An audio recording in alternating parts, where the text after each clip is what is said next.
Namo Bhagavate Vasudevaya.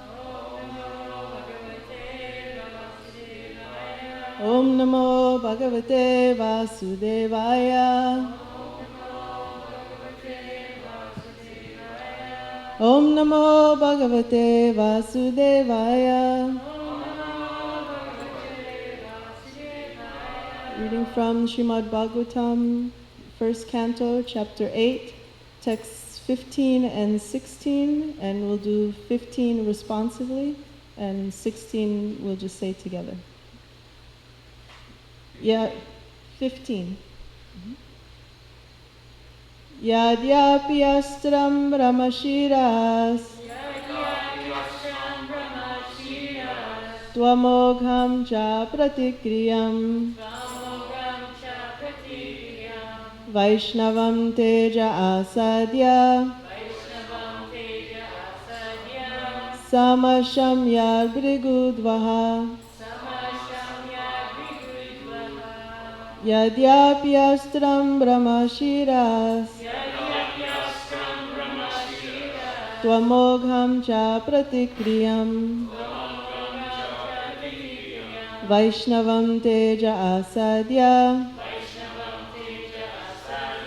samasham yad brigudvaha yadyapi astram brahmashiras tvamogham cha pratikriyam Vaishnavam teja asadya samasham yad brigudvaha. Please chant. Yadyapyastram brahmashiras Yadyapyastram brahmashiras tvamogham cha pratikriyam Vaishnavam teja asadya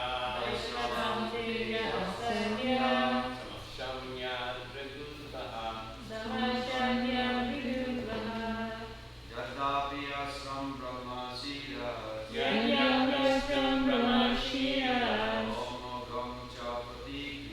tvamogham cha pratikriyam Vaishnavam teja asadya samad brigudvaha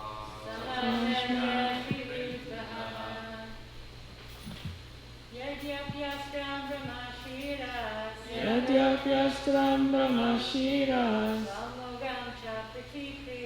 tvamogham cha pratikriyam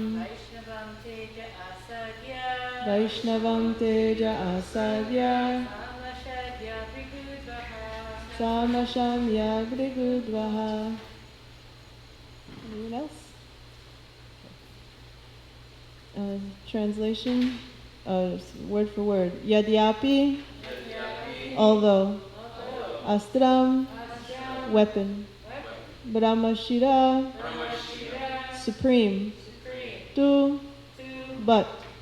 Amogham, without check. Cha, and.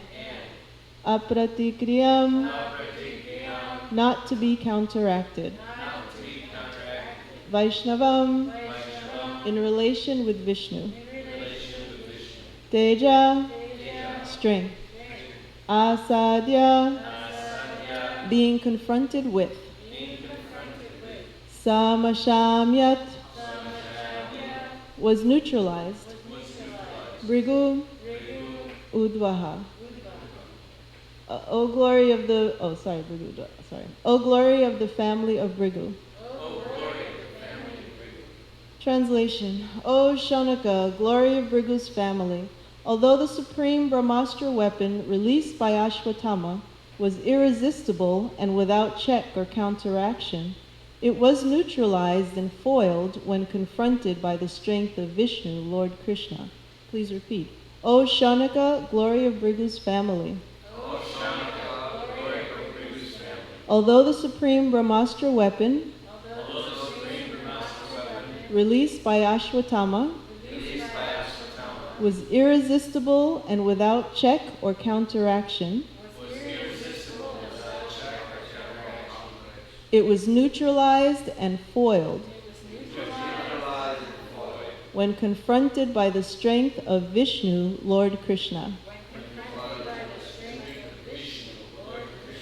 Jai. Purport by Srila Prabhupada. Srila Prabhupada ki jai.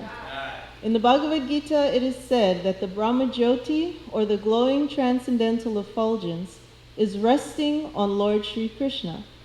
In other words, the glowing effulgence, known as Brahma Tejas, is nothing but the rays of the Lord, just as the sun rays are rays of the sun disk. So this Brahma weapon also, although materially irresistible, could not surpass the supreme strength of the Lord. The weapon called Brahmastra, released by Ashwatthama, was neutralized and foiled by Lord Sri Krishna by his own energy. That is to say, he did not wait for any other's help because he is absolute. And we can read 16 together.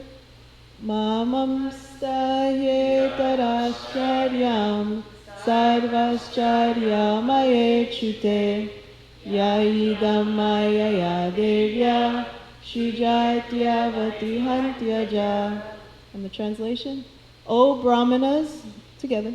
O Brahmanas, do not think this to be especially wonderful in the activities of the mysterious and infallible personality of Godhead. By his own transcendental energy, he creates, maintains, and annihilates all material things, although he himself is unborn. Purport. The activities of the Lord are always inconceivable to the tiny brain of the living entities. Nothing is impossible for the Supreme Lord, but all his actions are wonderful for us, and thus he is always beyond the range of our conceivable limits. The Lord is the all-powerful, all-perfect personality of Godhead. The Lord is 100% perfect, whereas others, namely Narayan, Brahma, Shiva, the demigods, and all other living beings, possess only different percentages of such perfection. No one is equal to or greater than him. He is unrivaled. Om Jnana Timirandasya Gyananjana Shalakaya Chakshurun Militam Yena Tasmai Shri Gurave Namaha Shri Chaitanya Manovishtam Shtapitam Yena Bhutale Swayam Rupa Kadamayam Dadati Swapadantikam Vandeham Shri Guru Shri Yuta Padakamalam Shri Gurun Vaishnavamscha Shri Rupam Sagrajatam Sahagana Raghunatam Vitam Tam Sajivam Sadvaitam Savadutam Parijana Sahitam Krishna Chaitanya Devam Shri Radha Krishna Padam Sahagana Lalita Shri Vishakan Vitamscha Hey Krishna Karuna Sindhu Dinabandhu Jagatpate Gopesha Gopika Kanta Radha Kanta Namostute Tapta Kanchana Gaurangi Radhe Vrindavaneshwari Vrishabhanu Sute Devi Pranamami Hari Priye Vanchakalpatarubhyascha kripasinabhyavacha patitanam pavanebhyo vaishnavebhyo namo namaha. Jai Shri Krishna Chaitanya Prabhu Nityananda Shri Advaita Gadadhar Shivasari Gaura Bhaktavinda. Hare Krishna Krishna Krishna Hare Hare Hare Rama Rama Rama Hare Hare. Jai. Thank you all for coming today. I'm very grateful for your presence. And I'm asking for the blessings of the Supreme Lord and Srila Prabhupada and my spiritual master and all the senior devotees that I can say something that will glorify Srila Prabhupada and Lord Krishna, and they will hopefully be pleased with me. Jai. So these two verses are very nice because they give us a nice opportunity to glorify Sri Krishna. And that's the whole purpose of the Srimad Bhagavatam. Krishna is the cause of all causes. He's Ishvara Parama Krishna, Sachirananda Vigraha, Anadiradir Govinda, Sarva Karana Karanam. Means Krishna, who is known as Govinda, is the supreme Godhead. He has an eternal, blissful, spiritual body. He is the origin of all. He has no other origin, and he is the prime cause of all causes. So one of the points mentioned in the first purport by Srila Prabhupada is he speaks about the Brahmajyoti. The Brahmajyoti, he says, is mentioned in the Bhagavad Gita, and I looked for a few verses just because I wanted to be clear in myself about what is exactly the Brahmajyoti. And so in Bhagavad Gita 4:42 in the purport, Prabhupada says the word Brahma means spiritual.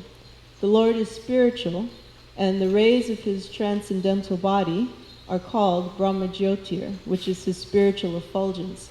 So sometimes when you look at the deities, today they don't have them, but many times you see they have their effulgences, which kind of goes over the backs of their heads. So you can kind of think of that and think that this is Krishna's effulgence. Just like you've seen angels, you see pictures of angels and they have like a halo over their head. So this is Krishna's effulgence, but it's all around his whole body.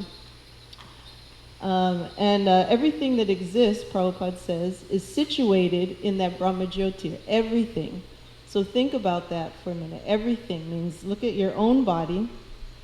So your body is situated in the Brahmajyoti, as well as everyone that's here.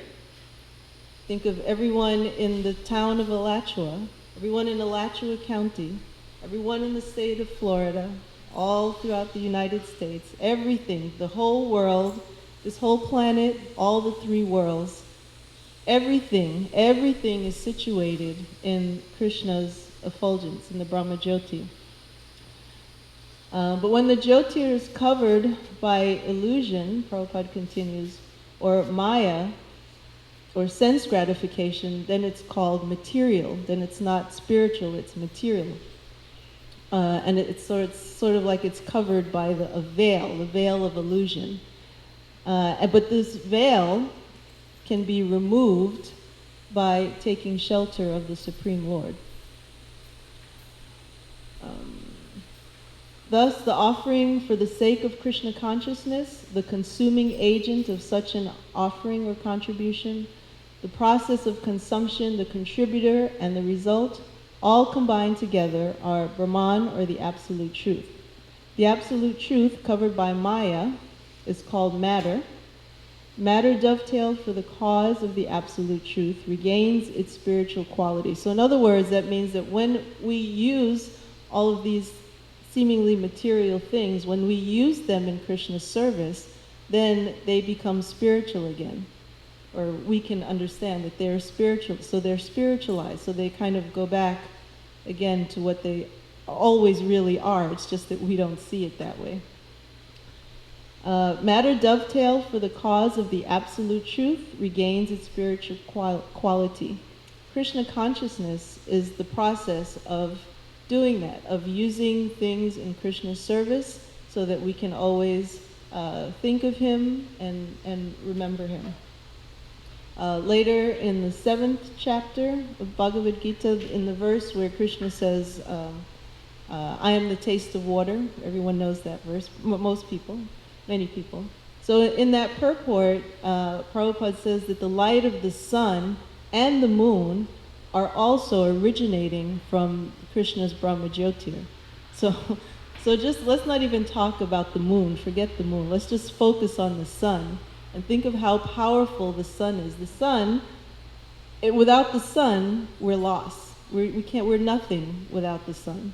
And just think, if we try to look at the sun, we can never do it. We cannot look directly at the sun, or maybe for a minute or less than a minute, a few seconds, and then your eyes hurt, yeah? So the sun, so imagine that same sun, its power is coming from Krishna's Brahmajyoti, from Krishna's effulgence. So imagine then the power of Krishna if the sun is just part of his energy, not even his internal energy.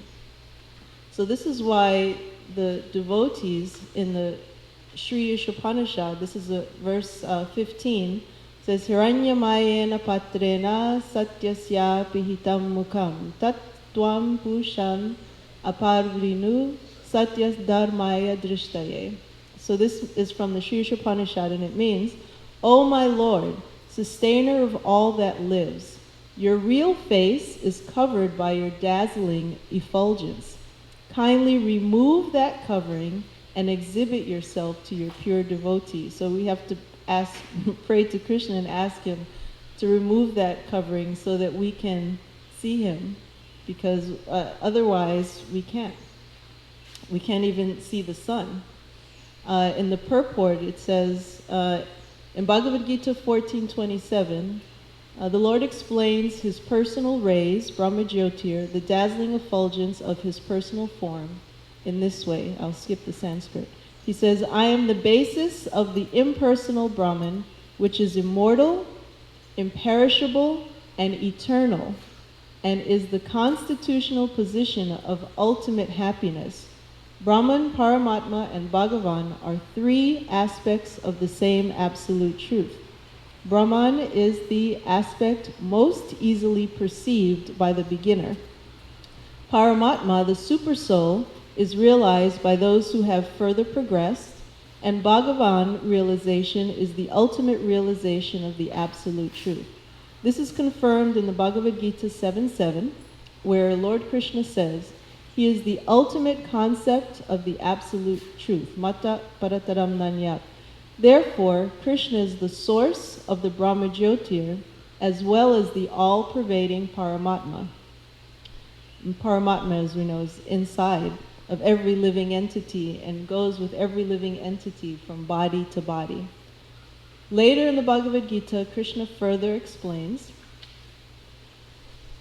So Krishna says, but what need is there, Arjuna, for all this detailed knowledge with a single fragment of myself? So think about a fragment is a little tiny piece, right? So with a single fragment of myself, Krishna says, I pervade and support this entire universe with a fragment of himself. So it's nothing for Krishna.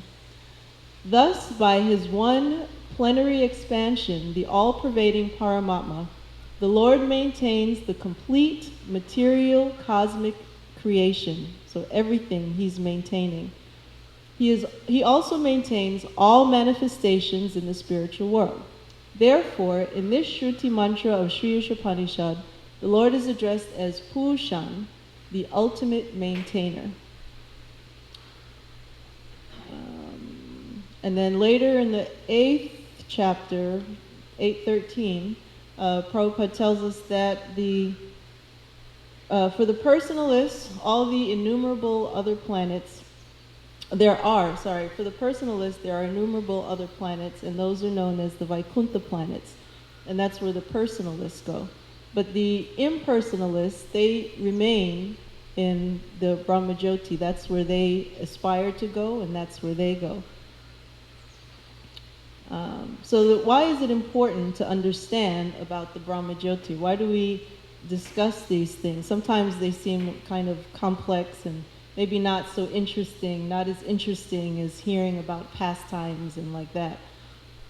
But it's very important because it helps us to start to understand how powerful Krishna really is, although we can never fully understand, but according to our ability, we can get some understanding. And this is why Prabhupada says that when we study the Srimad Bhagavatam, we study the first 9 cantos, and we should go in order, because we first need to understand how potent and how powerful Krishna is.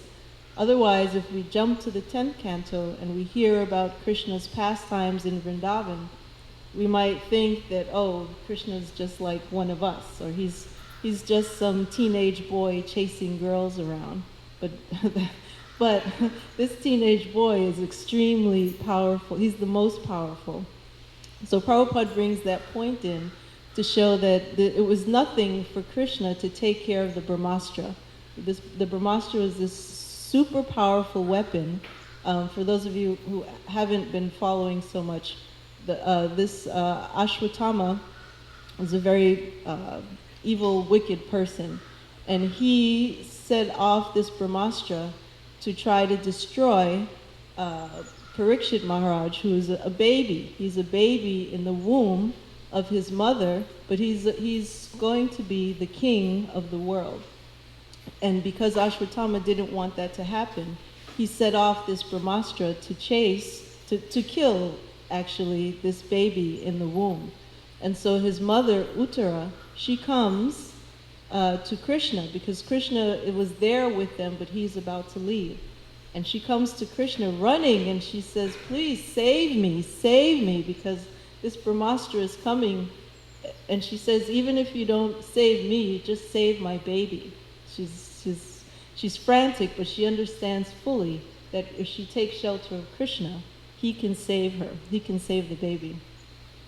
And of course, Krishna does. He's able to counteract the Brahmastra, and he saves the baby, which is Parikshit Maharaj. We also want to study these things because we want to be able to explain to others, and that's a very important thing, to be able to share Krishna consciousness. So when people ask us questions, which they will, because people, even if you don't, you're not necessarily preaching outright, you are preaching. You probably have had the experience that people are naturally attracted to you, and they ask you after they've been around you for some time, they kind of ask you, what are you doing? They notice that you're doing something different, and they're kind of curious. They want to know more. So it's nice to be able to have a good understanding of the philosophy so that we can share with others. And then in the second verse, Prabhupada mentions what was the second verse? The second verse was in the purport about the other personalities and how Krishna is 100% perfect, whereas the Narayan, Brahma, Shiva, and all the other living beings possess only different percentages of such perfection. So in one class that Prabhupada was giving in London, he explains that a little bit more. This is from August 1972.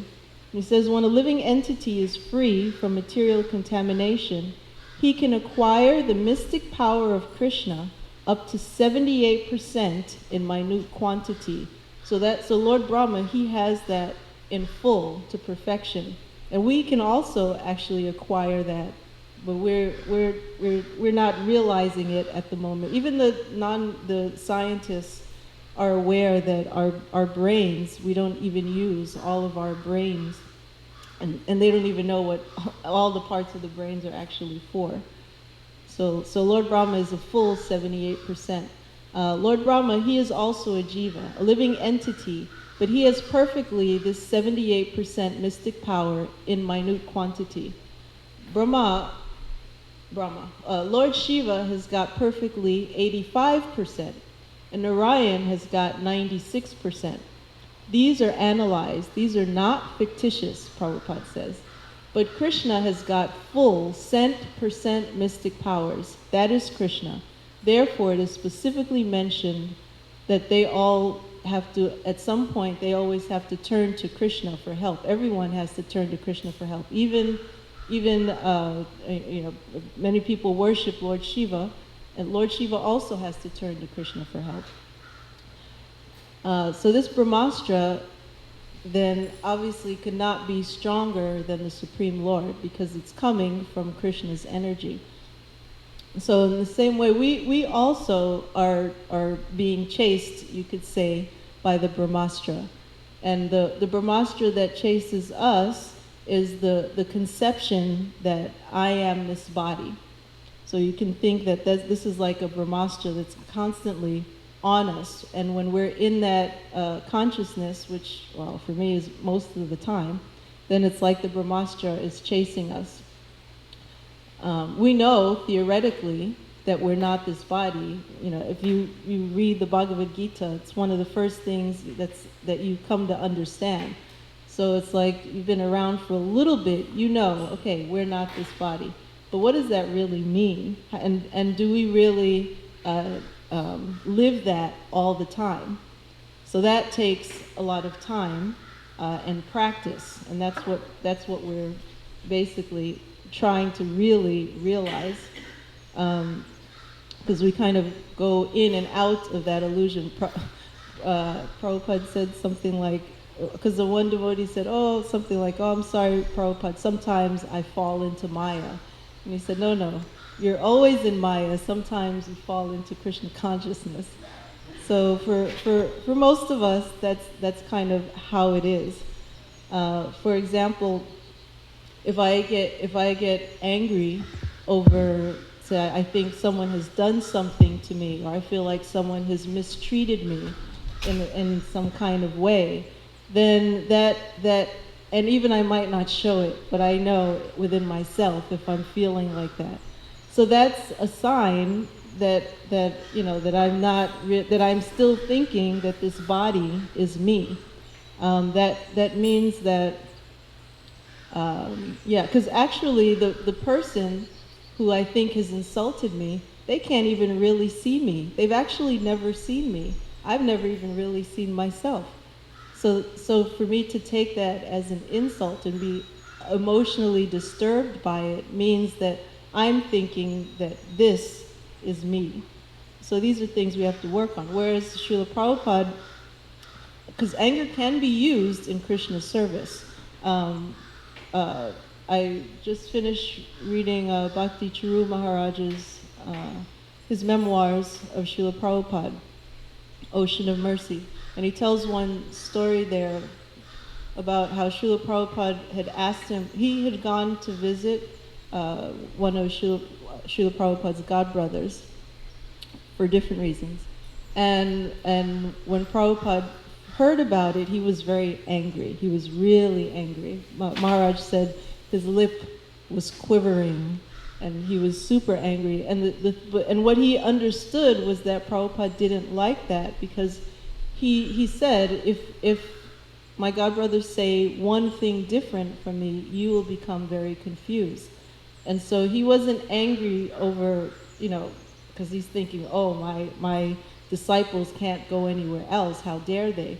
He understood that it would be confusing for the disciples, and he didn't want that. So he became angry, and that anger was for Krishna. So that's different than anger, because I think someone is insulting me. So how do we get this Brahmastra off of our tail? Well, we have to do like Uttara Devi, and we have to take shelter of the Supreme Lord. And we have to be confident that the same way that he saved Maharaj Parikshit, and he saved so many other devotees, that he will also save us. Does anyone want to say really quickly some pastime they can think of where Krishna rescued a devotee?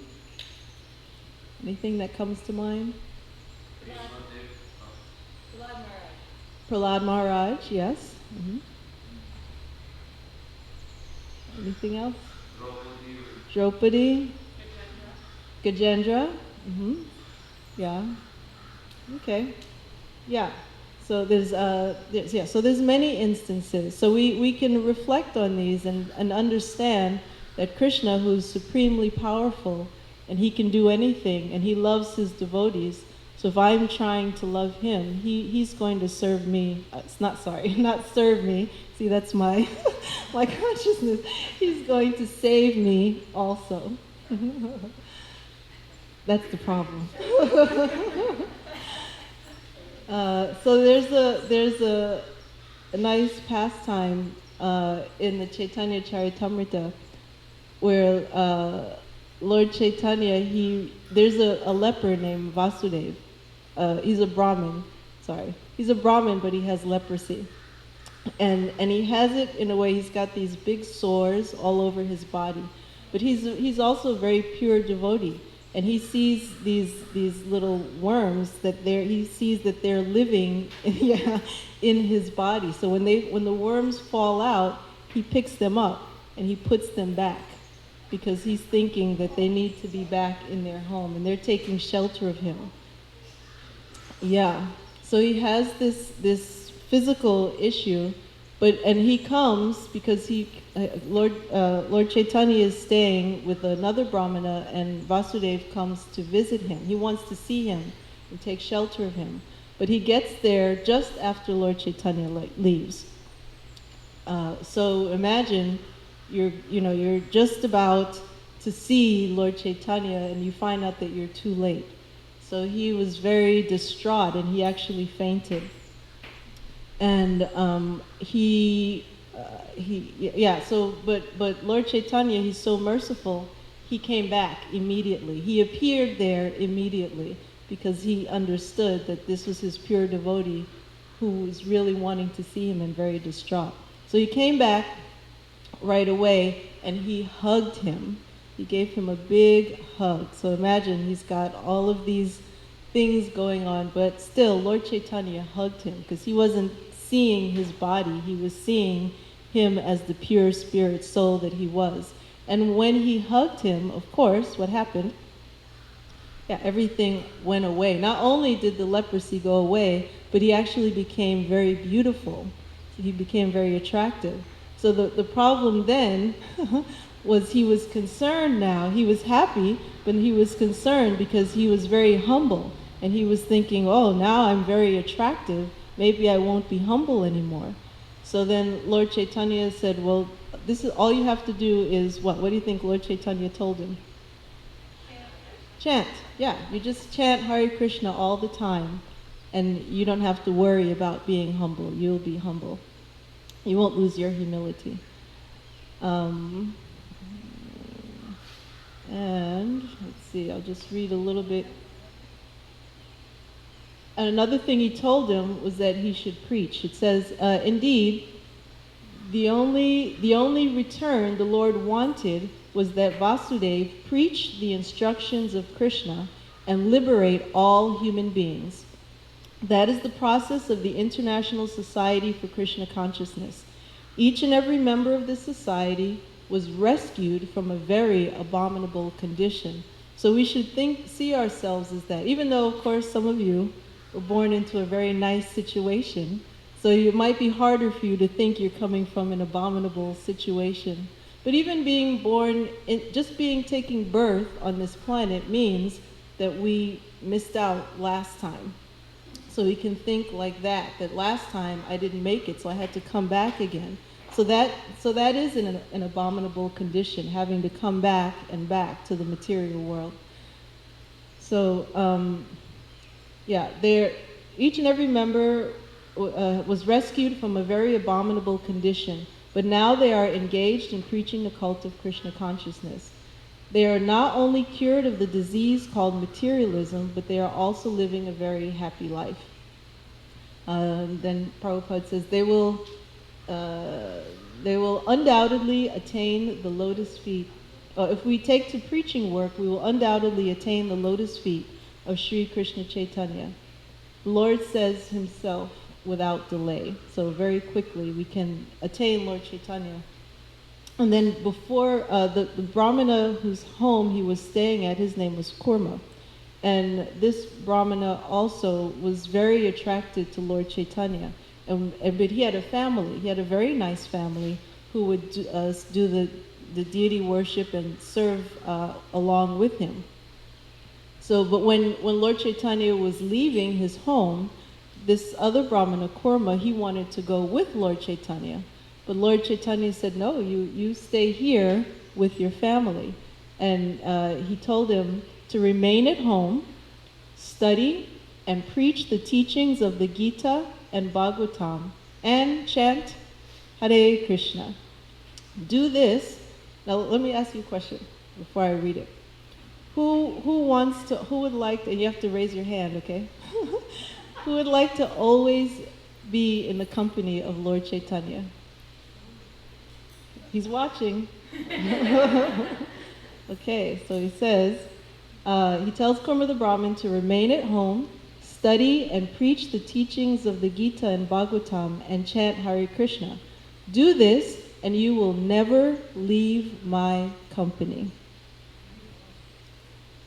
So one way that we can do that, as far as the preaching part, is, on Fridays, we have Harinam every Friday. And it's very nice, actually. And it's funny because we stand on the corner of 13th and University, and they recently put up that big building that wasn't there before. So now there's people living in that building, and they're paying a lot of money, and they're thinking that that building was put there for them to enjoy. But we know actually that Krishna put that building there so that when it rains, we have some shelter. So even when it's raining, we can still go underneath there, and we don't have to worry about getting wet. And it also produces a really nice breeze, right? I'm not lying, okay? So that building is producing a very nice breeze. So last Friday it was about 100 degrees out there, but it didn't feel like it, because if you stand in the right spot, you get the breeze from the cooling breeze, which actually is coming from Lord Chaitanya's lotus feet, and it keeps you very nice and comfortable. So it's a very nice experience, and as we hear, it's a way for us to remain at the shelter, at the lotus feet of Lord Chaitanya, because he wants us in our own way, whatever way that we can, to share Krishna consciousness, and that's different for everyone, but we want to always be doing something. Let's see, and I just wanted to share really quickly. There's the devotees who are part of the Yuga Dharma ashram in New York City. So I keep in touch with them, and they had just purchased a big building, and they were doing really wonderfully because they were distributing like thousands of Prabhupada's books in New York City regularly. And then the shutdown happened, and there was no one on the street, and it kind of looked like everything was finished for them. And it ended up that they couldn't even keep the building because they were part of the money that they were getting was to pay for the living facility that they had. So they had to leave New York City, and they went to stay first in Prabhupada Village, and then there was one young man that they had distributed a Bhagavad Gita to. And this young man was very attracted to Krishna consciousness. He not only took the book, but he had been keeping in touch with them and really becoming very serious in his Krishna consciousness. So he contacted them and told them that he wanted to come and stay with them. But they were staying in Prabhupada Village, lots of older devotees, and they felt like they didn't want to have, two people coming from outside to stay there and possibly cause, someone to get sick or anything. So then the gentleman said, well, why don't you all come and live with me? And it turns out that he, by himself, no kids, no, not married or anything, has this big house in outside of Atlanta, in Georgia. And it's I saw some pictures, it's like a really big house, and he invited them to come and live with him. So now they're staying there, and they're distributing books again regularly, and from what I understand, they're doing better than when they were in New York City. And there's only one place where they're allowed to go to distribute books, and guess where that is? Nope. It's Piedmont Park, which is the place where Prabhupada took his walks when he would visit Atlanta. That's the one place where they can distribute books. And they're there regularly, and they're distributing so many books. So I just wanted to share that as just to show that when we have faith and we take shelter of Krishna, he'll take care of us. We don't have to worry. He's already taking care of us. He's doing everything. All we have to do is just appreciate and reciprocate, and by trying to share what we have with others. Okay, so today is the anniversary of the day that Prabhupada actually boarded the Jaladuta.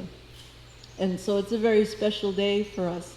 Actually, I mean, all of these days we could have all kinds of big festivals for, because if it wasn't for Prabhupada stepping aboard that Jaladuta, where would we be? Think about it. Where would we be? I mean, it's really incredible. So the two things that I wanted to do. One, I wanted to read a poem by Satsarup Maharaj, and then after that we have our lovely New Raman Reti singers who are going to sing a song for you. So please don't leave, okay, before hearing the nice song. So the poem is written by Satsarup Maharaj, and Satsarup Maharaj, for me, I'm always very grateful to him. Although I've never had his direct association, but through his books, and when I became a devotee, the two things that really moved me the most was the philosophy of the Bhagavad Gita, and reading Prabhupada. He built a house the whole world could live in, which is kind of like a summary of the Lilamrita, and that was just, that was everything for me. So I wanted to read this nice poem by Satsarup Maharaj. And part of the poem, it's about Prabhupada coming over. And in part of the poem, he describes the dream that Prabhupada had, because we're talking about how Krishna protects his devotees. And of course, he protected Srila Prabhupada. And when he was coming across, it was very difficult for him. It wasn't easy. Just think, he was already an old man, at least externally, and he suffered from a lot of seasickness. And I have this book, I don't think there's time to read. He suffered from seasickness. He was on the boat for over a month. It was very difficult. And he had 2 heart attacks on the way. But Krishna appeared to him, and that's not an ordinary thing. We're very fortunate that we can come and we can see Krishna here. Just think how many people never come and will never come. We're actually very fortunate. And so, but Krishna appeared, not only Krishna, even more than that, appeared to Prabhupada and took care of him crossing the Jaladuta. And so I just wanted to read that, and then we'll have the girls sing. The Bay of Bengal was like the ocean of birth and death. He was alone with his inner thoughts, reading the poem of Krishnadas Kaviraj, at which the metal bulkheads fell away, and he beheld the fair sight of Lord Chaitanya singing and dancing. The sea was a bridge of time separating him. It was a huge deep for a tiny soul afloat, but endurable by his will, his meaning Krishna's. The traveling was rough, but sheltered by the Lord. At sea and yet beyond, his mission was underway. Despite the injunction against Swami's crossing, because sannyasis were not supposed to cross the ocean, on Janmashtami and on his own 69th birthday, he refused to be daunted by the vast energies of water and sky. He held to his purpose. The sea was his route, the pathway to his service, and not to be begrudged. Sickness. Deep down the ship proud, then rose high, mounting a swelling wave in a seasick rhythm and roll. In the hold, in a small cramped cabin, sitting up or lying down, there was no comfort. From the sea tossed roll and pitch, as rain poured down on the Bay of Bengal. More rain on the Red Sea. Sudden pains in his chest made him think that he would die. Were Scindia's agents right that he would die at sea? Because everyone was telling him, don't do this. Don't do this. You're an old man. What are you doing? So then he starts to think, were they right? What is the pain of a pure devotee? Only he and Krishna knew, and he was willing to do, what he was willing to do to serve his Lord in any condition. If we like, we can ask, why was Haridas Thakur beaten? Why were the Pandavas exiled and harassed? Why Prahlad tortured by his father? Why Rama banished? Christ crucified? But we cannot demand the answers. The Lord unfolds his plans as he pleases. It is best for all. Prahlad never doubted. If God is almighty and just, why am I, a devotee, being tortured? In confronting the demon, he did not suffer, but remembered Krishna and attained the Lord's abode.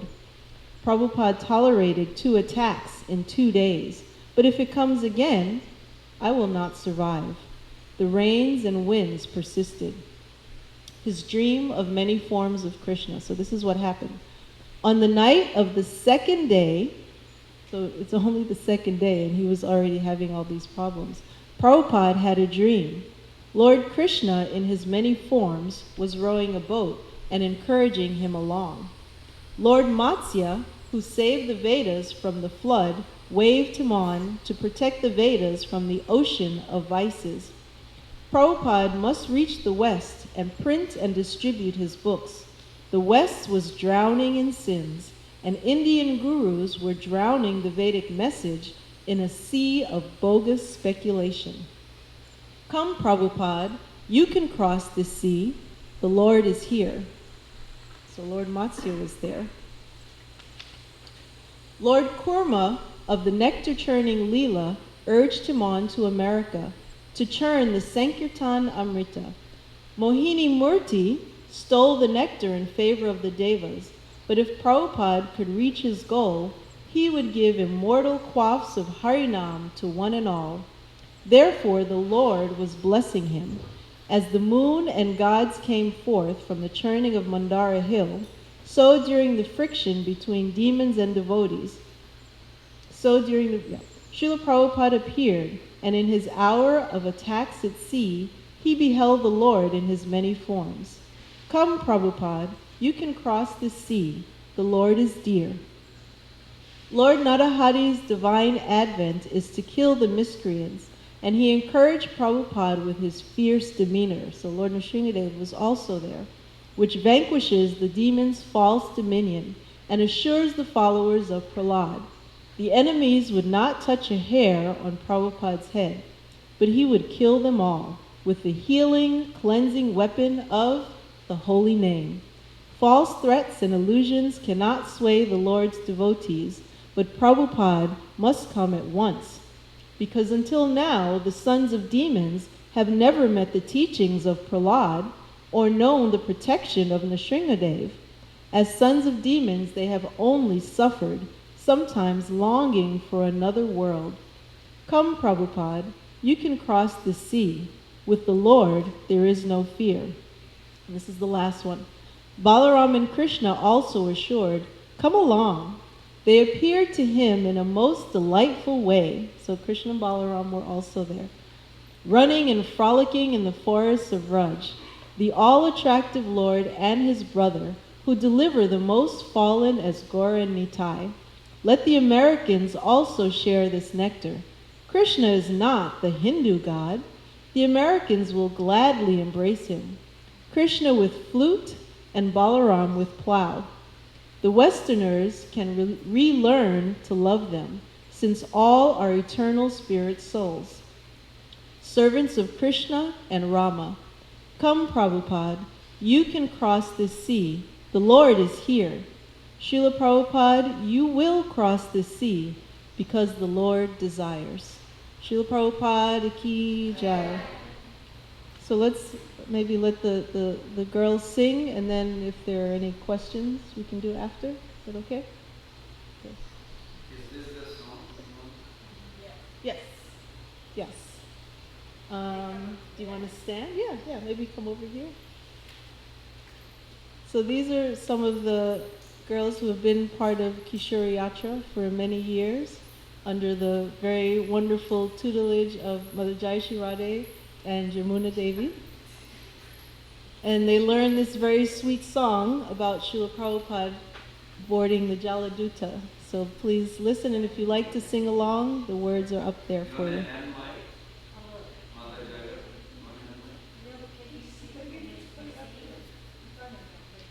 Oh, on the... Yeah.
That was so beautiful. Thank you very much.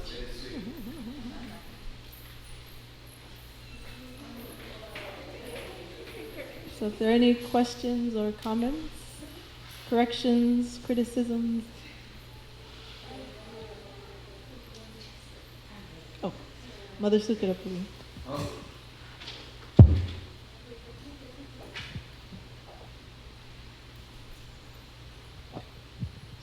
Such a wonderful class, Ekadasi. So much nectar. And did you orchestrate this whole song also? Did you? No. No, that just happened to come with this.